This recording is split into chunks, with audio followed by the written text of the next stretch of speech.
Assalamualaikum warahmatullahi wabarakatuh. Bismillahirrahmanirrahim. 'allama bil qalam, 'allamal insana ma lam ya'lam. Shalatu wassalamun ala nabiyil khairil anam. Asyhadu an la ilaha illallah wahdahu la syarikalah wa asyhadu anna Muhammadan abduhu wa rasuluh nabiyya ba'da.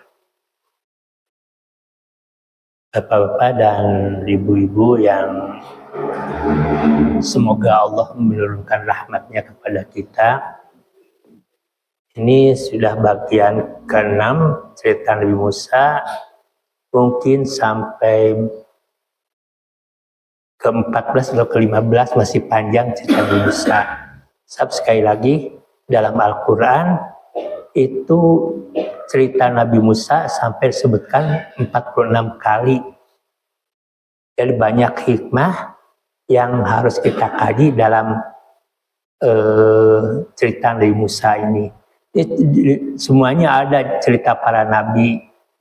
Laqad kana fi qasasihim ulul albab. Kata Allah, aku ceritakan kepadamu sejarah-sejarah para nabi li ulil albab, bagi mereka yang berpikir. Jadi diperintahkan ini oleh Allah untuk mengkaji cerita-cerita sejarah para nabi.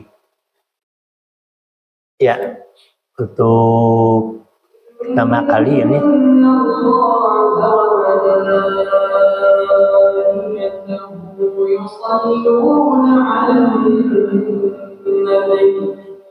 يا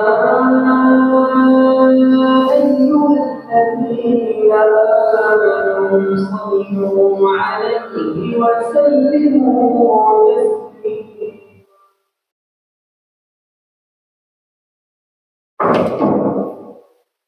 صلاة الله سلام الله على طه رسول الله. صلاة الله سلام الله على ياسين حبيب الله. Salatullah salamullah ala toha rasulillah. Salatullah salamullah ala yasin habibillah. وسلم بسم الله وبالهدي رسول الله. وسلم بسم الله وبالهدي رسول الله. وكل مجاهد لله يا للبدر يا الله. Salatullah salamullah ala toha rasulillah. Salatullah salamullah ala yasin habibillah. إلهي سلمي من الآفات والنقاش. إلهي سلمي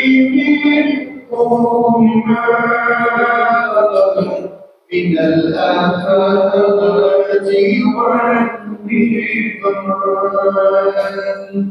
ومن أمين ومن أمان يا للبرية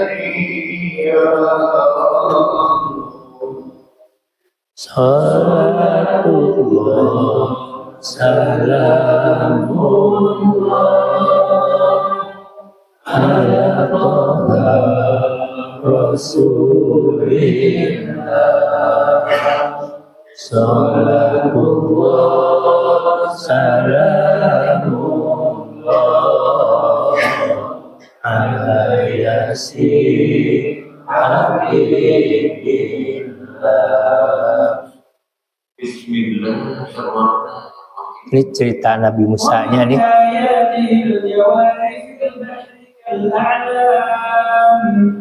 إن يشأ يسكن الريح فيظلل رواكد على ظهره إن في ذلك لآيات لكل صبار شكور. Kemarin ceritanya bahwa Bani Israel itu dijadikan budak oleh Firaun, disiksa segala macam, yang diwajibkan menyembah kepada Firaun, sebab dia sendiri mengaku dirinya sebagai Tuhan.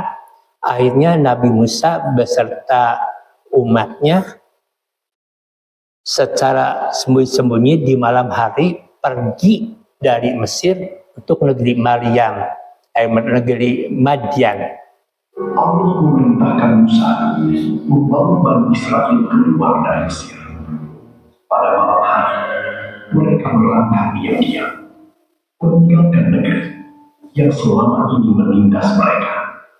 Musa berkata, Ya Tuhan kami, sesungguhnya Engkau telah memberikan kepada Fir'aun dan pemuka kaumnya harta kekayaan yang banyak dalam kehidupan dunia.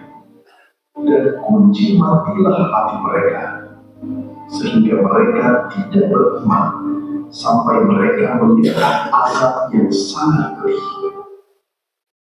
Nah, ini waktu berangkatnya Musa dari negeri Mesir, dari Mesir itu, Musa dan Elias tidak ada yang tahu.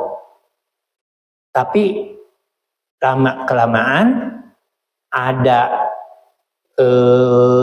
intelnya dari kerajaan yang mengatakan bahwa Musa beserta umatnya telah meninggalkan Mesir. Dengan umatnya, kata sebagian ada 50.000 orang, kata sebagian lagi ada 20.000 orang, dan kata sebagian lagi ada 5.000 orang. Mana yang benar? Wallahu a'lam bishawab, serahkan pada Allah. Nah, akhirnya maka Firaun mengumpulkan bala tentaranya untuk mengejar rombongan Bani Israel yang dipimpin oleh Nabi Musa.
Nah, rombongan Nabi Musa itu sampai di pinggir pantai.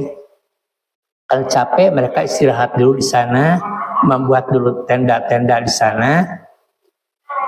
Tiba-tiba kelihatan ada tentara rombongan Firaun sampai mengepul asap padang pasir. Akhirnya mereka bersiap-siap untuk pergi.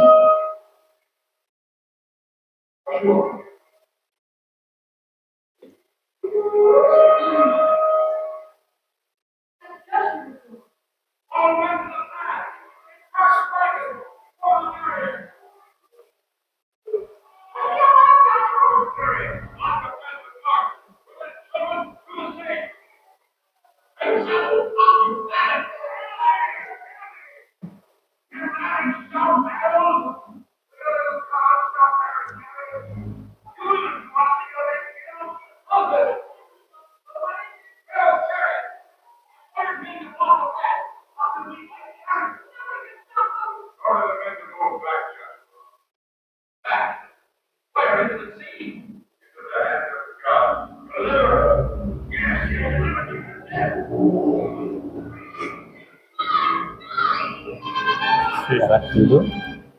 قال فرعون ذروني أقتل موسى وليدع ربه إني أخاف أن يبدل دينكم أو أن يظهر في الأرض الفساد.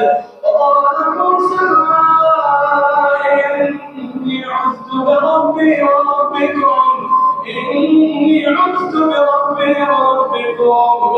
كل متكبر لا يؤمن بيوم الحساب. وقال رجل مؤمن من آل فرعون يكتب إيمانه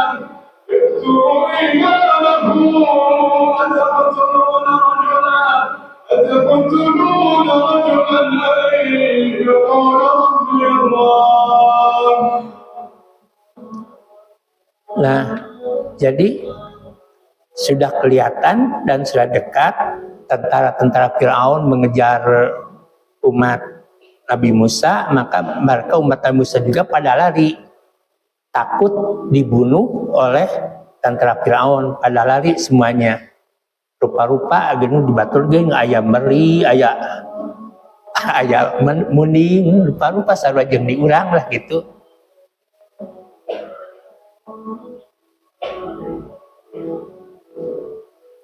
Nah, semuanya merasa takut gitu karena dikejar oleh tentara Firaun.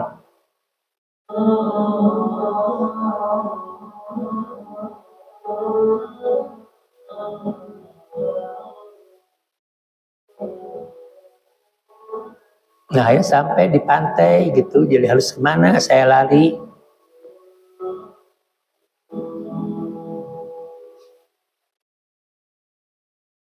A king sent soldiers to arrest God's prophet. Man of God, the king demands that you come down. But before they could touch it, Nah, karena sudah dekat, maka Allah menurunkan api untuk menghadang tentara-tentara Firaun. Dan demikian ya, Tuhan mempunyai jalan terbaik agar umat Nabi Musa tidak terbunuh dengan begitu saja.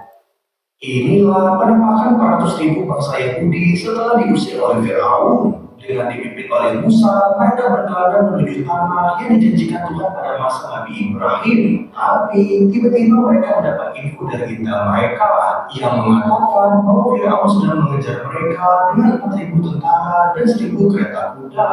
Ini adalah bencana besar. Mereka harus mempercepat langkah atau Firaun akan menyusul dan membantai mereka. Karena di sisi lain, saking berambisinya Firaun dalam mengejar rombongan Musa, ia tak mau mengistirahatkan kuda dan pasukannya.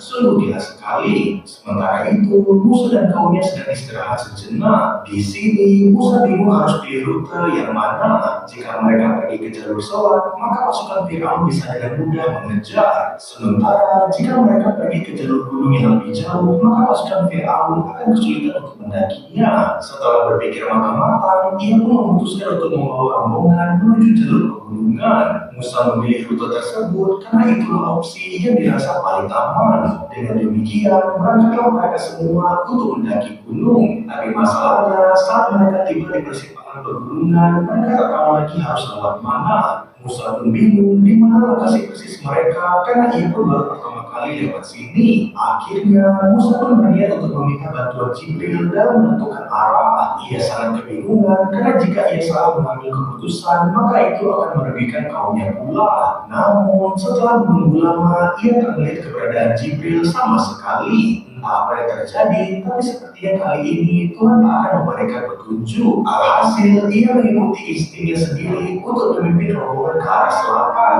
Dengan keputusan itu, kaum Yahudi pun berdiri dan kembali melanjutkan melangkah. Di sisi lain, Raja Firaun menemukan benda mirip tali yang tampaknya dijatuhkan oleh rombongan Musa. Ia jadi yakin bahwa Musa dan kaumnya pernah lewat sini dan memilih jalur pegunungan. Komandan pasukan berkata bahwa akan sulit bagi mereka untuk mengejar karena pegunungan bukan jalur bagi kereta kuda.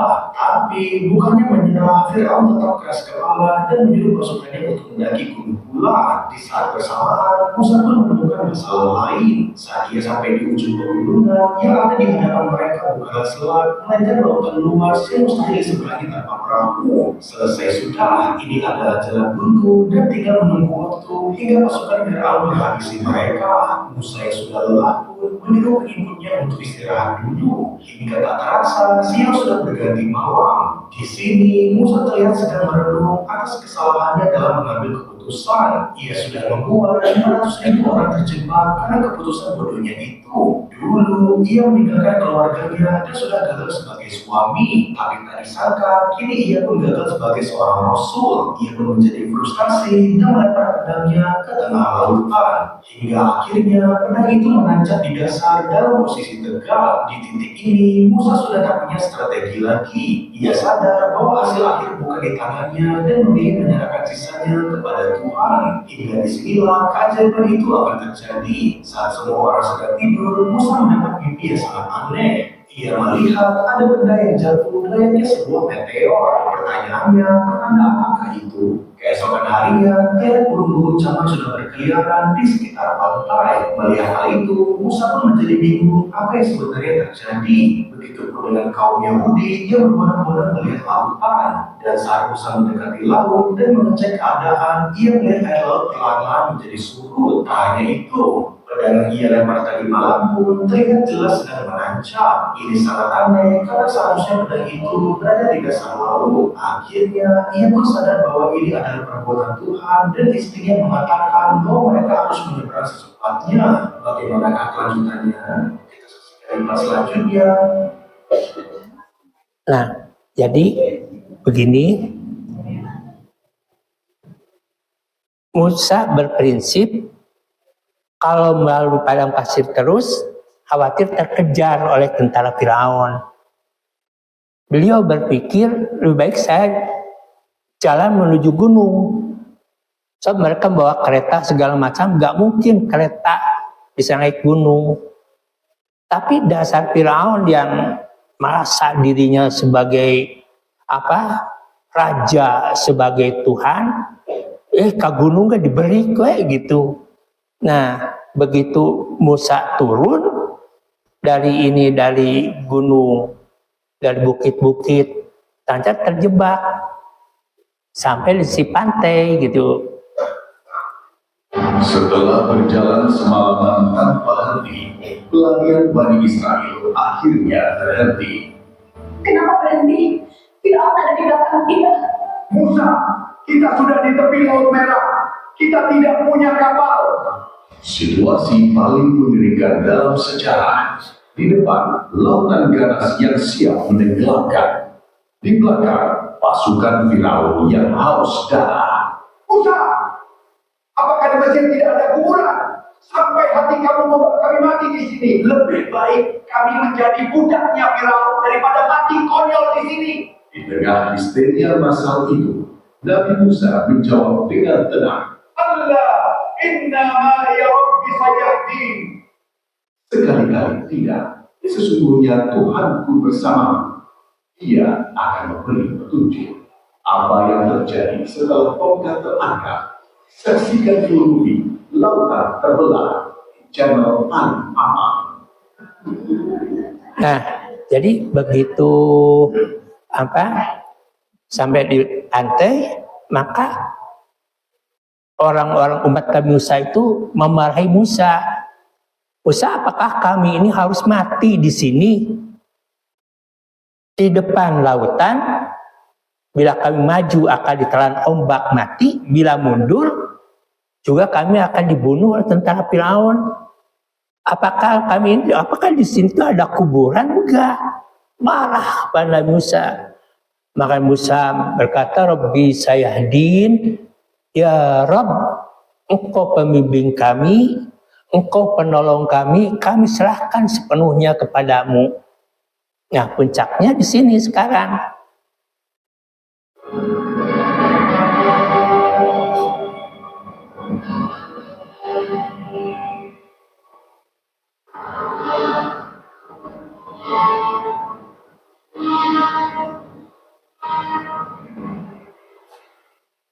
Nah, laut terbelah dua. Jadi ombak, jadi laut itu, si air itu jadi ini ke atas. Nah, akhirnya semuanya diperintahkan untuk pergi ke laut yang terbelah itu. Nah, di sini di kiri air, di kanan air, jalan kering gitu. Ini puncak dari cerita Nabi Musa.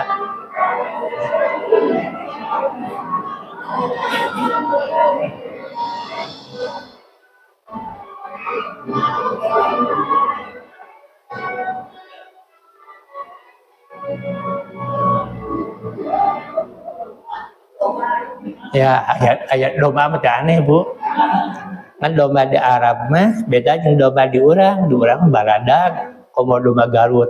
Makanya di Arab mah lamun mecit domba teh sugan aya nu nyek kakinya ku sorangan we diangkat teh dalet dipencit teh kata kecanda mah terang. Di domba lalit diangkat dina ceulina atawa kepalana geher angkeun kitu eta. Nah, laut terbelah jadi jalan. Nah, diperintahkanlah umat Nabi Musa, ayo kita berangkat. Pada berjalan semuanya, ada berlebar, bawa meri teh, domba teh, bawa mending teh, ada gitu.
Ya, diulang lagi ya.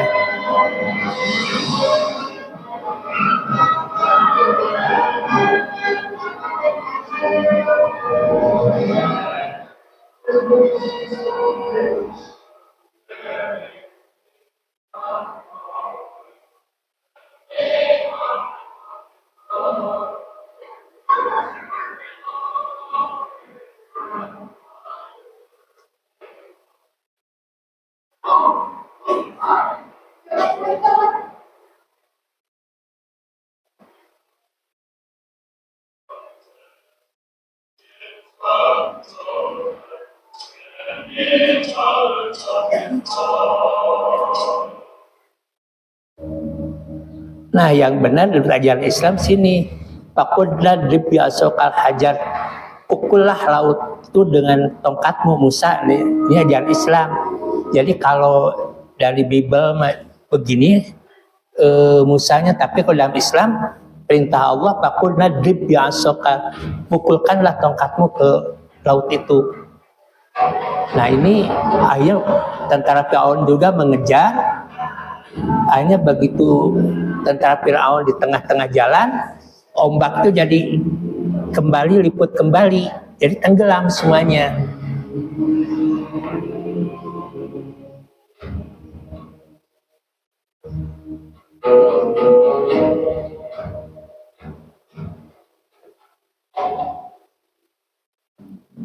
وقال فرعون ذروني أقتل موسى وليدع ربه إني أخاف أن يبدل دينكم أو أن يظهر في الأرض الفساد. Jadi itu kiri kanan itu air yang ke atas. إني عذت بربي وربكم. Nah, tentara Firaun begitu mereka di tengah-tengah, air liput kembali, jadi tenggelam semuanya.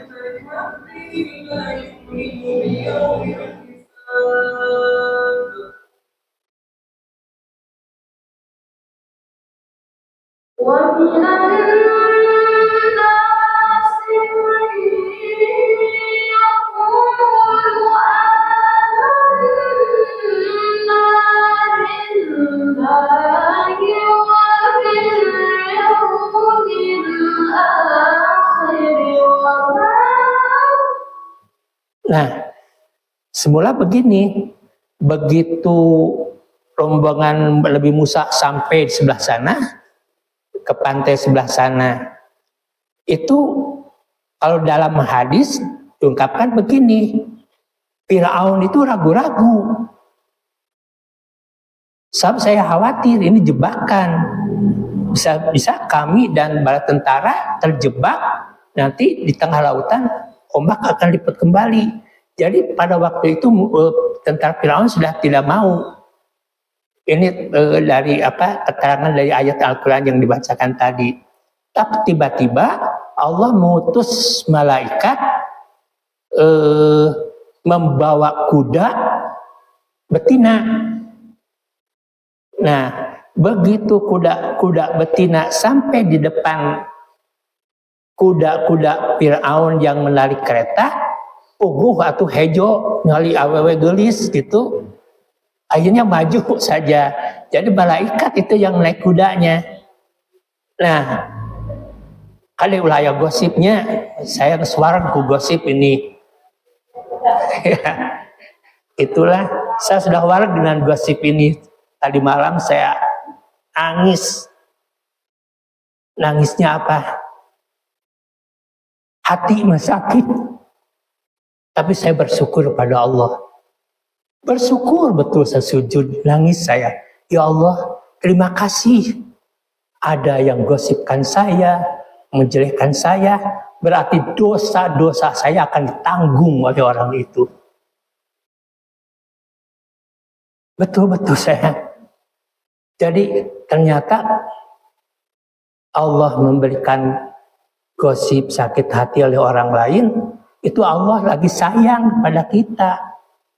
Kita banyak dosa, maka dalam hadis al-muflis mal-muflis wa ma adraka mal-muflis alladzina yakununa lupa lagi begini. Nabi Muhammad mengumpulkan para sahabatnya, al-muflis bangkrut, mal-muflis, apakah bangkrut itu? Wa ma adraka mal-muflis, apakah kamu tahu apa muflis itu? Alladzina ja'a birrabi bisolati wasiyami wa zakati, adalah orang yang datang kepada Allah penuh dengan membawa dengan pahala zakat, pahala sholat, pahala ngaji, pahala segala macam. Tapi ketika Allah akan memasukkan orang itu ke dalam surga, tiba-tiba datang, ya Allah jangan dulu dimasukkan ke surga dia. Sebab dia merasakan menyakitkan hati saya. Diberikan kebaikan-kebaikannya kepada orang itu. Nah jadi Anda jangan suka gosip segala macam, apalagi fitnah, dosanya akan ditanggung. Maka saya terima kasih ya Allah, berarti engkau itu lagi sayang pada saya. Nah ini juga nanti akan ada yang berhubungan dengan itu.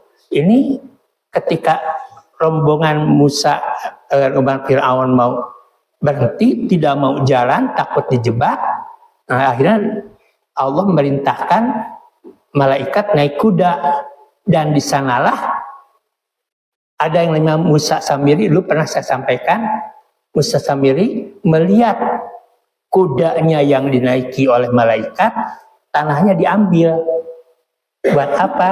Buat nanti Samiri ini membuat patung anak sapi, Al-Baqarah, patung anak sapi dari emas, dan pun tanah bekas telapak kaki kuda itu dimasukkan ke dalam patung yang terbikin dari emas, dan si kuda itu Baqarah, sapi betina itu bisa ngomong. Nah ini ceritanya itu ya. Nah ini saja nih diturunkan. Inilah kisah dua malaikat yang mengiring Firaun masuk ke tengah lautan untuk menemui ajalnya. Ketika fajar menyingsing di tepi laut, Firaun berdiri dengan dada membusuk, memandang jalan kering yang membelah lautan. Bani Israel telah menyeberang, namun di hati Firaun muncul keraguan sesaat. Pada saat itulah atas izin Allah, dua malaikat ditugaskan mengiringnya menuju takdir yang telah ditetapkan. Satu malaikat berjalan di depan untuk menyulut kembali api kesombongan Firaun, sementara yang lain berada di belakang, menutup jalan pulang agar tidak ada yang tersisa di daratan. Malaikat di depan membisikkan keangkuhan ke dalam hatinya. Bukankah engkau raja yang tak terkalahkan? Laut ini pun terbelah di hadapan. Firaun tersenyum congkak. Keretanya melaju memasuki dasar laut, diikuti pasukan yang terhipnotis oleh keyakinan palsu pemimpinnya. Sementara itu malaikat di belakang mengiring dengan ketegasan, majulah, jangan berhenti. Maka seluruh bala tentara pun masuk satu demi satu, hingga tak ada seorang pun yang tertinggal di daratan. Ketika mereka telah berada di tengah lautan, langit seakan menahan napas. Air yang menjulang seperti gunung bergetar, menunggu perintah dari Allah.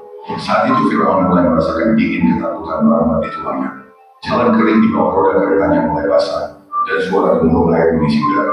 Barulah kesadaran itu datang terlambat. Dengan napas terputus-putus ia berteriak, "Aku beriman kepada Tuhan yang diimani Bani Israel. Aku berserah diri." Pada detik-detik itu, malaikat Jibril turun. Ia menyaksikan lisan yang selama hidupnya kufur, kini mengucap iman saat ajaran telah ditetapkan. Dalam sebuah riwayat, Jibril takut Firaun memperoleh rahmat di saat yang terbaik, padahal ia telah mampu berbalas. Maka Jibril mengambil tanah dari dasar laut dan menyumpalkannya ke mulut Firaun, bukan karena kezaliman, tetapi sebagai penegasan hukum ilahi. Jika iman saat sakaratul maut tak lagi diterima. Sekejap kemudian perintah Allah datang, laut kembali menyatu. Gelombang raksasa runtuh menelan Firaun, keretanya dan seluruh pengikutnya. Kesombongan yang pernah menggetarkan Mesir lenyap dalam sekejap, dikalahkan oleh satu ketetapan dari Allah Subhanahu wa Ta'ala. Dari kisah ini kita belajar bahwa tobat tidak bernilai jika datang saat semuanya telah terlambat. Firaun mengenal kebenaran, melihat tanda-tanda kekuasaan Allah, namun menundanya hingga ajaran jatuh. Maka jangan menunggu saat napas telah sesak dan kesempatan telah tertutup. Bertobatlah sekarang, selagi hati masih bisa tersentuh dan waktu masih Allah pinjamkan, karena rahmatnya luas, tetapi ajal tidak pernah.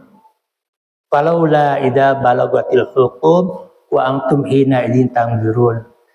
Ketika roh sudah di hulqum, bahasa Inggris nama lak-lakan berarti dia. Nah, Musa itu berkata, "Amantu bi Rabbi Musa wa Harun." Saya beriman kepada Musa dan Harun. Setelahnya itu begitu saya beriman, maksudnya kepada Tuhan Musa dan Harun, oleh malaikat Jibril. Jibril ngambil tanah dari lautan itu, kemudian disumpahkan ke mulutnya, sehingga dia mati dalam keadaan kafir. Nah, Buya yang suka gosip segala macam itu, di alam kuburnya akan disumpal oleh malaikat, sehingga dia tidak bisa menjawab pertanyaan malaikat Munkar dan Nakir. Naudzubillah min dzalik. Nah, hati-hati semuanya. Ngeri nanti dalam kubur mulut disumpal oleh malaikat. Astagfirullahaladzim. Nah, itu akhirnya bagaimana itu Firaun dan rombongannya. Nah, sehingga air itu jadi lingkup kembali gitu. Gelap menyelimuti langit ketika pasukan Firaun meninggalkan Ma'un. Gunung masih bergulung saat Bani Israel terpojok di tepi laut merah. Depan berurutan lautan luas, Di belakang dengan kuda perang semakin mendekat. Mereka ketakutan. Namun Musa berdiri tegak. Ia mengangkat tongkatnya. Yakin pada janji Allah, Musa mengarahkan tongkat itu ke permukaan laut. Ketika ujungnya menyentuh air, getaran besar merambat ke seluruh garis pantai. Laut terbelah seketika. Bukan oleh kami, melainkan oleh kuasa Allah melalui tongkat Musa. Bani Israel berlari menembus koridor air. Setelah pasukan Firaun memasuki jalur yang sama, yakin kemenangan ada di tangan.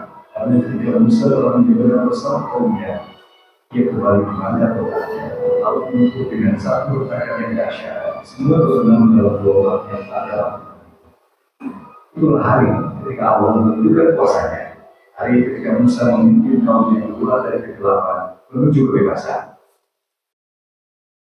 Nah, dalam versi lain, malaikat menyumpal mulut Fir'aun dengan tanah laut itu. Ini model yang lain. Inilah kisah saat Fir'aun bertobat di detik terakhirnya. Nah, bertobat dia. Menghentikannya dengan cara terduga. Setelah Nabi Musa AS membelah laut merah dengan tongkatnya atas izin Allah, Bani Israel berhasil menyeberang dengan selamat.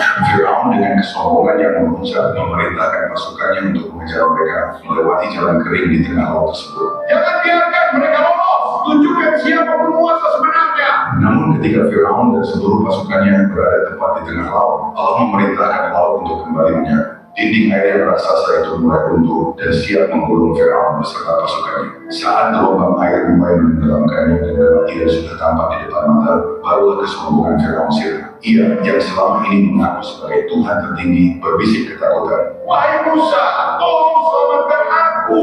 Dalam keputusasaan itu, Fir'aun hendak bertobat dan mengucapkan kalimat tauhid agar selamat dari azab. Malaikat yang mengetahui betapa keji dan melampaui batasnya kejahatan Fir'aun merasa bahwa Fir'aun tidak pantas mendapatkan rahmat tersebut. Malaikat khawatir jika Fir'aun berhasil menyelesaikan kalimatnya dengan tulus, rahmat dan kasih sayang Allah yang Maha Kuasa akan turun kepadanya. Ketika malaikat melihat Fir'aun hendak mengucapkan kalimat la ilaha illallah, ia berbisik, tidak, kau tidak pantas. Lalu malaikat segera mengambil tindakan. Malaikat mengambil pasir dari dasar laut dan menyumpalkannya ke dalam mulut Fir'aun. Tobat Fir'aun ditolak bukan hanya karena mulutnya tersumpal, tetapi karena tobat itu dilakukan pada saat taala, yaitu saat nyawa sudah di kerongkongan dan azab sudah terlihat nyata di depan mata.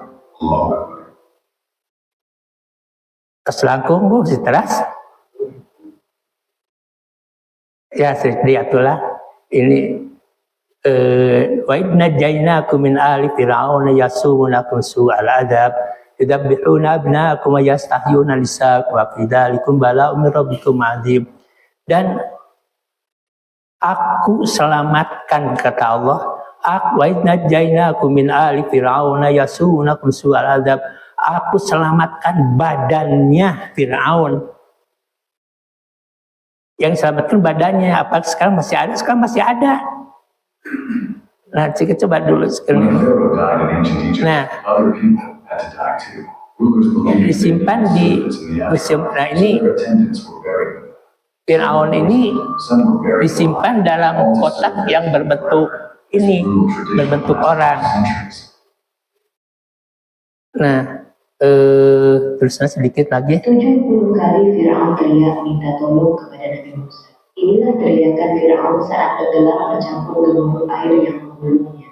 Saat kematian di depan mata Fir'aun berkata, wahai Musa, tolonglah aku. Sebanyak 70 kali Fir'aun meminta pertolongan kepada Nabi Musa alaihissalam. Namun Nabi Musa alaihissalam tidak menghiraukannya. Kemudian Allah Subhanahu wa Ta'ala berfirman, wahai Musa, Fir'aun meminta pertolongan kepadamu 70 kali, dan engkau tidak menolongnya. Demi keagunganku dan kemuliaanku, andai saja ia minta tolong kepadaku sekali saja, maka ia akan mendapatiku dekat padanya dan terkabul permintaannya.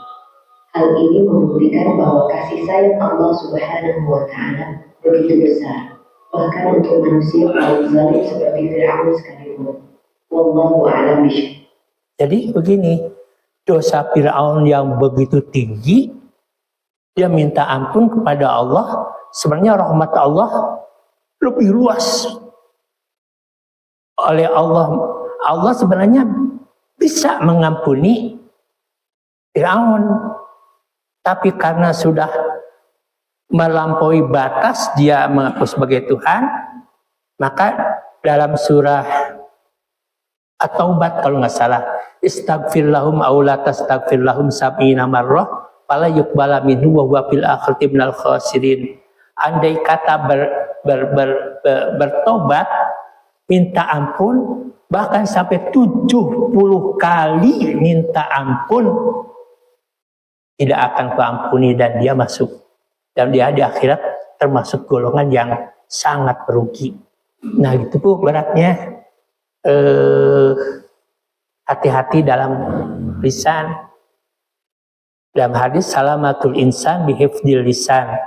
Selamatnya diri itu dengan tutur kata yang lemah lembut.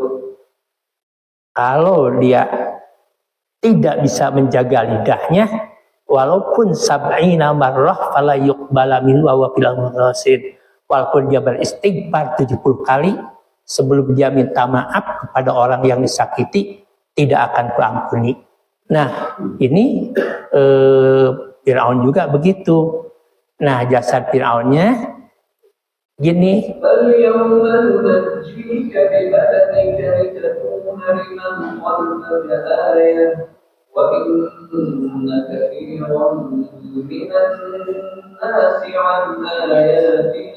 Nah, ini jasad Fir'aun yang sekarang. Maka pada hari ini kami selamatkan jasadmu, agar engkau dapat menjadi pelajaran bagi orang-orang yang datang setelahmu. Tetapi kebanyakan manusia tidak mengindahkan tanda-tanda kekuasaan kami. Nah, jadi dulu itu di 4.500 tahun sebelum Masehi, itu ada acara apabila ada yang mati, itu jasadnya suka dibalsam supaya kuat, tidak busuk. Nah dulu juga begitu, memang awal mulanya dibalsam itu zaman Fir'aun dulu. Seorang Fir'aun Mesir meninggal, tubuhnya tidak langsung dikubur, hanya dikeluarkan lewat hidung dan organ dalamnya disimpan terpisah. Ini bukan mitos tapi ritualnya dari keluarga malam. Proses ini disebut purifikasi, dilakukan agar tubuh tetap utuh untuk berjalan menuju alam baka. Jantung biasanya dibiarkan di dalam tubuh karena dipercaya sebagai pusat jiwa manusia dan paru-paru lampu dan usus disimpan dalam pelan kunci khusus yang disebut panic jars. Masing-masing dijaga oleh dewa berbeda. Tubuh lalu dikeringkan dengan cara natural selama sekitar 4 bulan. Setelah itu dibungkus dengan hingga menjadi mumi yang kita kenal sekarang. Bagi Mesir mati terakhir melainkan perjalanan baru juga abadi. Dan ribuan tahun kemudian, mumi mereka masih membuat kita. Subscribe sekarang untuk kisah sejarah yang lain. Jadi Fir'aun itu jasadnya sudah 4.500 tahun. Menuju ke dunia, tahukah kamu jasad Fir'aun Mesir kuno yang tenggelam saat mengejar Nabi Musa masih utuh hingga hari ini? Banyak ilmuwan terkejut saat jasadnya ditemukan dalam kondisi yang sangat terawat. Padahal telah ribuan tahun berlalu, tubuhnya tidak hancur, bahkan masih bisa dikenali bentuk wajah dan rambutnya. Secara ilmiah, sebagian berpendapat bahwa proses alami seperti garam dan kondisi iklim burung membantu mengawetkan jasad tersebut. Namun ada yang lebih mengejutkan. Dalam Al-Quran Allah telah berfirman, hari ini kami selamatkan badanmu agar kamu menjadi pelajaran bagi orang-orang setelah. Quran Surah Yunus ayat 92. Ayat ini selalu menjadi bukti nyata nubuat yang telah diucapkan lebih dari 1.400 tahun lalu bahwa tubuh Fir'aun akan tetap utuh sebagai peringatan bagi generasi berikutnya. Fir'aun yang dahulu mengaku Nah ini peti tempat Fir'aun disimpan deh. menjadi saksi bisu akan kekuasaan Allah yang sesungguhnya. Dan sebuah pelajaran besar bagi kita semua bahwa kesombongan pasti akan berakhir dengan kehinaan. Nah, kami 5 menit deh, tulis yos Bu. Seklik deh ya.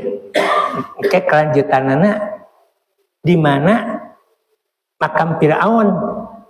Nah ini Fir'aun itu kata sebagian riwayat ditemukan di pantai yang sudah dipenuhi dengan pasir. Jadi begitu mati itu tidak ngambang di lautan terus, ya kan terbawa ombak segala macam, sehingga Firaun ini ya ditemukannya di pantai dalam keadaan utuh. Sudah 4.500 tahun masih begitu. Nah, ini petinya tempat Firaun disimpan. The outer and middle coffins are made of gilded wood, while the innermost coffin is crafted from solid gold and weighs more than 100 kilograms. These extraordinary coffins protected the young king for over 3,000 years and reflect the incredible skill of ancient Egypt. Tahukah kalian bahwa tidak semua faraon yang berkuasa di Mesir dikubur dalam piramida? Pada periode kerajaan lalu, para faraon tidak lagi membangun piramida untuk makam mereka, melainkan dikubur di sebuah komplek pemakaman yang dikenal dengan nama Lembah Para Raja. Lembah Para Raja terletak di sisi barat Sungai Nil dan berseberangan dengan kota Tebes kuno. Walaupun sepintas tidak semegah piramida yang kita sering lihat, kuburan para faraon di Lembah Para Raja juga dan memiliki keunikan sendiri. Kuburan setiap faraon dikikis dalam tebing batu, berbentuk lorong panjang dilengkapi dengan beberapa ruangan yang menyimpan jasad faraon beserta para orang tinggalnya. Setiap lorong dan ruangan ini juga dihias dengan gambar dan juga tulisan keagamaan, membuat kuburan ini tetap indah dan megah. Ya, jadi walaupun Firaun pada bala tentaranya membangun piramida, tapi Firaun memohon jangan dikuburkan, jangan disimpan di piramid. Kenapa? Sebab kalau raja meninggal dunia atau siapapun juga meninggal dunia, dimasukkan ke dalam piramid, itu harta kekayaannya dibawa ke sana. Emas, berlian, segala macam. Jadi seperti sekarang saya tahu di Cirebon, ada orang yang kayanya luar biasa. Dia baru membeli sedan Mercy, kemudian dia wafat, berwasiat ingin dikuburkan di dalam mobil yang baru, hartanya dibawa. Nah, ini juga Firaun dikuburkannya. Jadi di sebuah lembah tempat para raja dimakamkan. Nah, ini di sini Musa dimakamkannya. Di tepi barat Sungai Nil dekat Luxor. Disinilah lebih dari 60 makam raja-raja Mesir baru, termasuk Tutankhamun, tersembunyi jauh di mulut bukit batu. Kenapa? Karena piramida terlalu mudah dijarah, sedangkan lembah ini memberi perlindungan alami dari pencuri makam. Nah, di sini Firaun dimakamkannya. Perjalanan ke akhirat. Kemegahan Mesir bukan sekedar bangunan raksasa, tapi juga strategi cerdas menjaga warisan. Nah, sekian dulu ya Ibu ya. Ibu nggak rolohok nih, saya yang capek gitu ini. Ya. Nah, ini insya Allah kalau minggu yang akan datang itu sekitar maka jasad Firaun diteliti apakah betul Firaun atau bukan. Nah, itu jadi puncaknya cerita Firaun ini membelah lautan tadi. Ini makanya dalam Al-Quran di ulil albab ini akan jadikan pelajaran kepada yang berpikir. Nah, mudah-mudahan ibu bapak kita terhindar dari kesombongan, keangkuhan. Ya, buktinya Firaun sampai begitu. Sehebat apapun juga, kerajaan yang paling kuat di dunia itu adalah kerajaan Firaun. Tapi kalau Allah sedang menghendaki, sehebat apapun juga, sekuat apapun juga kekuasaan pemimpin, bila Allah berkehendak sesuatu apa hancur, ya akan hancur. Nah, ini jadi pelajaran bagi kita. Ini puncak cerita di sini. Nah, nanti kita jalan-jalan ke museum di Mesir untuk melihat jasad Firaun. Yang kemudian kali itu ayeuna kuieu lah jalan-jalannya gitu. Ini untuk minggu depan. Allahumma fiqh. Assalamualaikum warahmatullahi wabarakatuh.